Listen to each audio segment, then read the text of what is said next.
Alright guys, welcome back. So, made it through USTE, another successful event. The drive down was very smooth. Ended up picking up my buddy Corey from Atlantic Motorsports. He was able to ride down with me. He was able to help with some of the driving, so that was a huge plus. Big special thanks goes out to Rob and Amanda that put on USTE, and really just the whole USTE group. They did a fantastic thing and surprised me by getting my fiance Ashley down there for me for the event. She wasn't going to be able to make it due to work and some other things that were going on, but they were able to get her down there, and that was a huge surprise. I'll see if I could maybe try to add the the video that they shot to this. If not, I'll edit in one of the next ones. But yeah, that was a really awesome thing. The RC community has always been very rewarding and very just great people. And I can't thank them enough. That was a fantastic treat for me. So I want to dive back into things. I know everyone is really excited to see the Capo GTR build. That is definitely going to be starting up very shortly. But I want to just recap on a couple of other things real fast before we start diving into that, because that's going to be quite the build. And I don't know, for those who are familiar with the Capo GTR, they have already started releasing quite a few, I want to say aftermarket, but additional add-ons to the kit. So I'm trying to decide, do I want to just build it and then order that stuff and then go back and add the stuff to it? My biggest concern is with that midnight purple paint is, God forbid it gets scratched, something like that, it really cannot be matched again, at least not 100%. So I'm kind of torn as to how I want to proceed forward with it, but one way or another, we're going to get started on that shortly. But first, I thought I would update you guys on the ramp truck. As you can see, it is looking much better. It is also no longer red, it is now white. And this came out pretty good. It's not done yet, but I was able to get it finished up enough for USTE. I didn't bring home any particular awards this year. I did have a handful of rigs that did receive a new banner. They do GCM now does a thing where it's a judge's favorite or judge's choice or something like that. So not necessarily a best detail or best engine bay, but just something that the judges think stands out special to them. And the ramp truck actually received one of those, and then the exo caged Forerunner that I have from Anders Fab also received one of those. So that was pretty cool. And then if you look here, you might notice this very, very awesome OBS Ford that I picked up while I was down there from Ant. This was a truck that I had seen several times down at USTE, and it wasn't for sale. I wanted to buy it, but again, I always try to balance that. Hey, you want to sell that? Without being annoying and whatever, not insulting people and things like that. But I happened to see that Ant had a post up that he was going to be partying with a couple of things, and I reached out, and he was going to be partying with this Ford. Me being an old school Ford truck fan, this was something that I had to have. And then I kind of just recently went through it. I'll show some of the stuff that I did to that. In another video, we do a full-blown rig review of this thing. But this is a cool new addition. It's been kind of blowing up all over Facebook and stuff. Everyone's been trying to buy it. It is not for sale. Like I said, I've wanted it for years. So yeah, this one's staying in the collection for quite some time, if not forever. So, but yeah, the ramp truck got a full reboot. All new paint. This was my first time. I'm not a big fan of doing the main body paint jobs of an RC car or truck. I just feel like they never come out great, and it's super frustrating to me then when they don't look perfect. So I tend to have body shops paint the bodies for me, full size, basic clear coat paint. But this one I decided to tackle myself. So I actually bought it's the color match paint from an Advance Auto, where it's actually a factory color. So what was kind of cool with this one is I actually picked the white that my GTR was, which was the 326 Nissan whites. It's called the Crystal White. So I actually painted this the crystal white, and then it was my first time using it, but I tried the 2K clear coat, which actually has the hardener in the bottom of the can. So if you're not familiar with that clear, it's probably about as close to an automotive grade clear coat that you can get out of a can without actually going to like a paint supply store and buying clear coat and then reducing and adding hardener and mixing, and I don't know too much about that, but either way, this comes in the can. The can's separated into like two things, and it has a part in the bottom that has the hardener agent in it. So you kind of stick this thing in the bottom of it, and it releases it into the can. You got to really shake the ever-living crap out of it really good, and then if you follow the directions and spray it, you actually end up with a really, really nice paint job. So the paint on this actually came out pretty good. It was coming out what I would consider to be fantastic up until I bonked it in the garage, and it actually fell off the box that I had it propped up on, and got a little banged up or whatever. So I kind of fixed that a little bit by doing some little rust detailing. If you guys remember, the passenger side door had like a poorly done like crush mark in the door with like a lighter, and they had, the previous owner had melted the rocker like kind of poorly in my opinion. So I worked with what I had. I replaced the door, and then I opted to just add a little bit of rust to the rocker. I plan to do a little, maybe like, black wash on the truck, just to make it look a little bit more like it gets used. But other than that, it came out really good. I added some high lift clearance lights to the roof. I thought that was a nice little touch. I went with some axial mirrors. I just felt like they were a little bit more of a tow appropriate looking mirror. And added a custom bug shield. I did a really nice engine bay in this one using the 22RE kit from RC4WD, and I completely redid the interior. And again, I just spent a lot of time. I did the black trim around the doors nicely. All the new lenses and stuff. It's got a new grille in it, all new headlights, marker lights, so on and so forth. The bed got completely redone and repainted. I was able to get the side protector rails back on. When I received it, they were just like glued on and like falling off. So I actually, the stanchions that go along, I pin viced those, added like some small metal like wire or whatever you want to consider it, some small steel, and pin viced it, glued it, and then pin viced along the bed so that it actually sits into the bed. So this way these things are a lot more sturdier and stuff.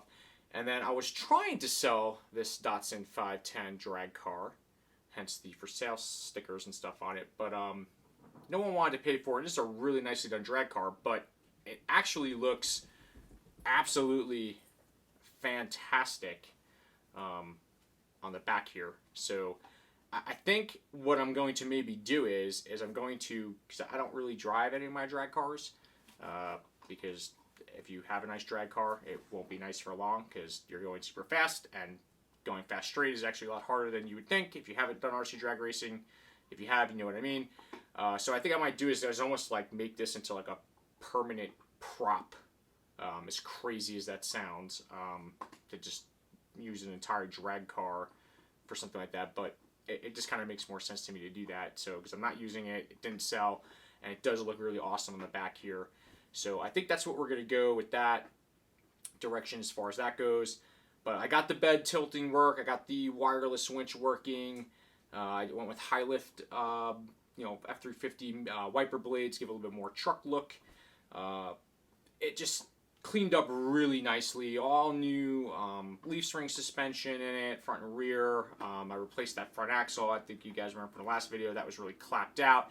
I finally took the rear axle apart. I reversed that ring and pinion setup, so this way, with the axle flip in the front and it not having an axle flip in the rear, the axle was going to drive, opposite one another. But now with the Yoda 2 axle, because you could flip the ring gear to the other side, I was able to get that working. I custom built a long rear drive shaft. I kicked it old school. I just used like some Stampede drive shafts and just continued to lengthen them along the way.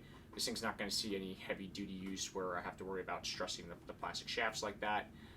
But yeah, I'm really happy with the way this is turning out. I have a couple more things planned ahead for it. I really want to do, I have a really cool LED light bar to put up here, and I kind of want to just add maybe some more details to maybe like the bed, some you know, hold down mounting points. I just actually found someone that's remaking RC4WD drive years back, had a really nice looking ratchet strap setup. Unfortunately, they discontinued them, but I did find another seller on eBay that's making something similar that's meant for like the 14 scale Tamiya rigs, and I'm going to try to use those, and we'll get the car like accurately strapped down to the bed of this thing, and I think that'll just be kind of cool. And yeah, couple other new things. Got a really nice K5 Blazer that I took down to USTE. I also have a really nice like K10 pickup truck that I had scooped right beforehand. I'll give you guys just a quick glimpse of those two. I'll give you a quick glimpse of the Ford up close.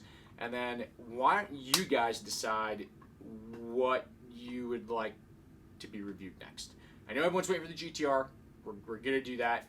But that's going to be probably a bit of a process. So I don't want to say like, yeah, it's happening this week or next week or something like that. I'm probably going to have to build that in stages. And again, like I said, I'm a little bit torn on the, do I build it and then take it back apart, because they've got some really cool new wheels out. They've got accurate emblems, like a whole bunch of stuff. So I don't want to like completely assemble it and then have to dismantle it again, risk scratching anything or anything like that. So yeah, we're going to work on that. But yeah, let me know what you guys think. If you were at USTE and you got to stop by the booth, hope we got to chat. If not, save that for next year. And yeah, I'm going to keep plugging away at this. I've got this, the GTR build.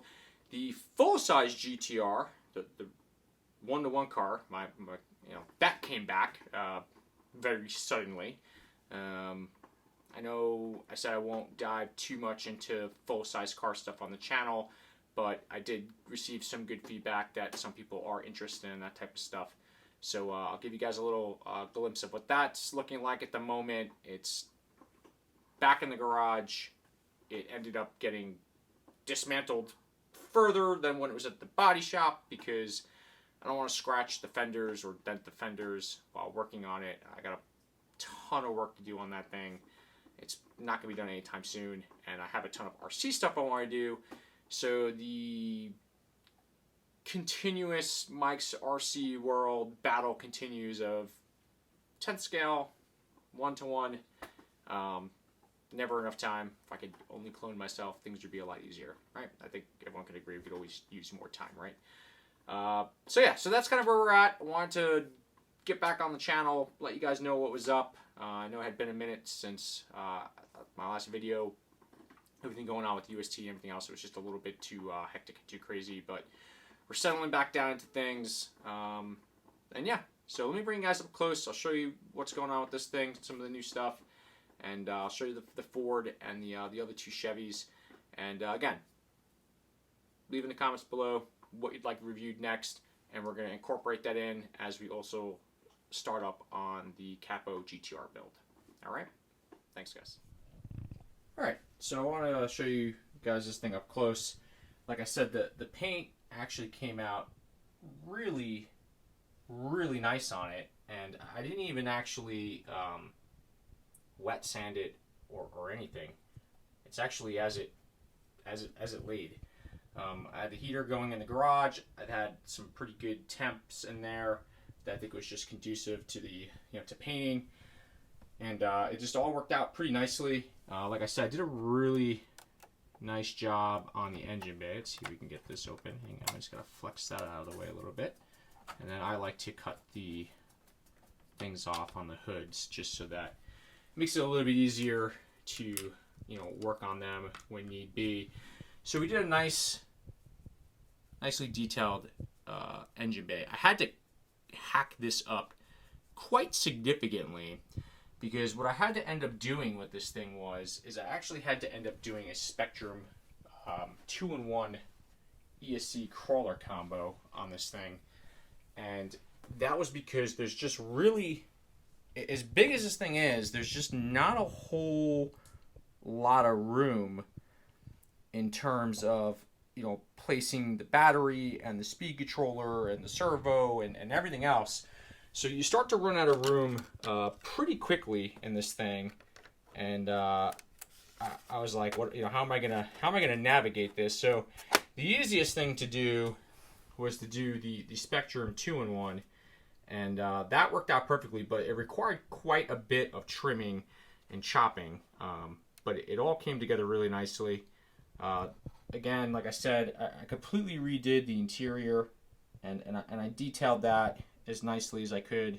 I actually used the SEM or whatever they call it, interior paint, and it really gave it a nice, accurate looking, gray for the interior. I used it on the door panels and everything, and it really came out quite fantastic. You'll probably see here, I had a little bit of like a rust wear mark down the side of the cab, and that was because when I knocked it over, unfortunately, it actually broke the, that joint there, the cab back.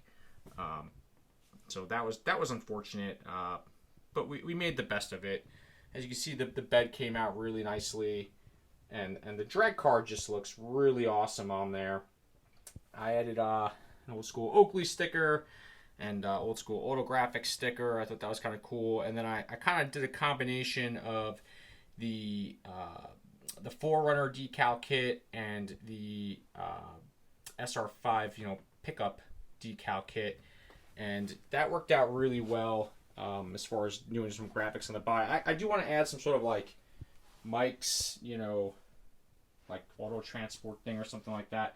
I was going to do it on the windshield, and then while I was down at USTE, I was like, I feel like this windshield needs something. So I had brought the stickers with me, because the stickers were one of the last things that I did. And I just ended up putting the regular Toyota decal across the windshield there. You can see down here, it's got a new door on it and stuff, but where he had done the the rusting, or whatever you want to consider, the weathering, I just re-weathered it. I tried to clean it up the best I can. I mean, these trucks do rust in the fenders there and along that spot there, a little bit on the rockers. So it's not completely inaccurate, but yeah. I mean, I wouldn't have necessarily done that, but again, for the sake of not putting an entire new cab on the truck, I feel like this was the best option. So yeah, so this is the flatbed, or rollback truck, whatever you want to consider it, transport truck, and we're gonna keep going with this thing. So I'll update you guys as I go along with it, and let me show you guys that OBS quick, and the Chevys, and you guys can decide what you want to see next. All right, guys. So here's the Ford. This thing seems to be a fan favorite right now. I just switched in some engine wheels on it, some engine Sriracha wheels. Everyone was kind of say to do that.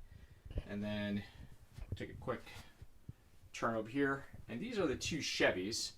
Haven't posted too much about these, especially the pickup, but that's coming for sure. So let me know what you guys think. Leave it in the comments below, and I'll see you guys on the next one.